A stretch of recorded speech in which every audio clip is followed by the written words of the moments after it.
Good morning আমার পরিবারের সবাইকে একটা নতুন ভিডিওতে তোমাদের সবাইকে আমন্ত্রণ আর নিমন্ত্রণ। আমার পুচু সোনাকে দেখলে, আমার গাছ দেখলে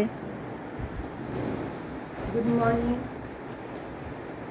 সকাল থেকে একটু যা যা করতে সেগুলো করেছি, করে পুচুকে আবার রেখেও আসলাম। তো এখন টুকটাক কাজগুলো কিছু করে নিলাম, আর যা যা রান্না করবো সেটা আমি তোমাদের সাথে শেয়ার করবো। তো পুরো ভিডিওটা দেখার নিমন্ত্রণ রইল। পুরো ভিডিওটা কিন্তু দেখবো, আর পাশে অবশ্যই থাকবে। এই বলার ছিল, চলো টাটা।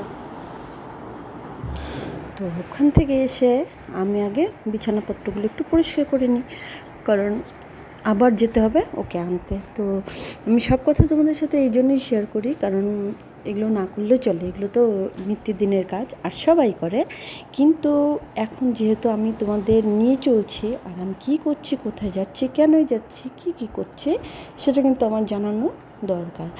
আর একা একা থাকি বলে যে খুব একটা রিল্যাক্সে থাকি সেটা কিন্তু না, প্রচণ্ড ঝামেলার মধ্যে থাকতে হয়। ঝামেলা বলতে কী বলো তো, মানে কাজের মধ্যে একটা দায়িত্ববোধ, একটা কর্তব্য, মানে সব দিকেরই, মানে কোনো দিকে যেহেতু ঘাটতি না হয়, সে বাচ্চাদের ক্ষেত্রেই হোক, আত্মীয় স্বজন, মানে যার জন্যই হোক, এগুলো যেন না হয়। তো আমি একটু বিছানা টিছানাগুলো পরিষ্কার করে, পাশে একটা কালী পুজো হয়েছে, সেটার একটু নেমন্তন্ন ছিল, তো সেখানে যাব, গিয়ে একটু প্রসাদ নিয়ে চলে আসবো। খাবো না, মানে এই টাইমটা খাই না বলে আর ভালো লাগে না খেতে, তো যে প্রসাদ নিয়ে চলে এসেছি তোমাদের সাথে শেয়ার করি এই যে প্রসাদটা। আর এদিকে ওই যে বলতেও লজ্জা লাগে, রোজ রোজ মাংস মাংস মাংস, কত মাংস খায় মানুষ।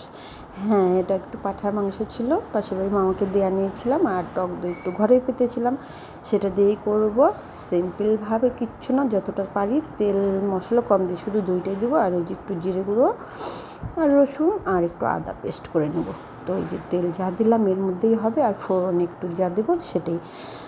আসলে না, অ্যাকচুয়ালি ছোটোর থেকে এই পর্যন্ত এত কাজ করেছি না, এখন কাজ দেখলে ভয় লাগে না, কিন্তু একটা অলসতা এসে যায়। যেমন ধরো রান্নাটা বিশেষ করে বলি, রান্নাটা না এখন কখনো না এনার্জির বাইরে করি, মানে খেতে হবে যে তাই জন্য করি।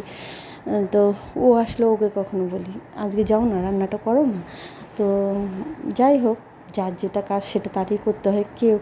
কেউ কাউকে কোনো দিনও ওইভাবে হেল্প করে না, মানে করবেও না, সম্ভবই না। কারণ একটা মেয়ে ছেলে যতটা স্যাক্রিফাইস করতে পারে সে সংসারের জন্য, না হলে যদি স্যাক্রিফাইস নাই করতে পারতো, তো এতদিনের সম্পর্কগুলোকে ভুলে কিন্তু নতুন সম্পর্কটাতে এইভাবে আটকে যায় যে এই সম্পর্কটা নষ্ট হওয়ার পরে সব কিছু চুপচাপ মেনে নেয়। যে কোনো মেয়ের ক্ষেত্রেই বলছি, যাতে এই সম্পর্কটা নষ্ট না হয়। আদারওয়াইজ যে কোনো সম্পর্ক যদি নষ্ট হয়ে যায় তার একটুও কষ্ট হয় না, কিন্তু যাকে নতুন করে পায় তার জন্যই কত কষ্ট।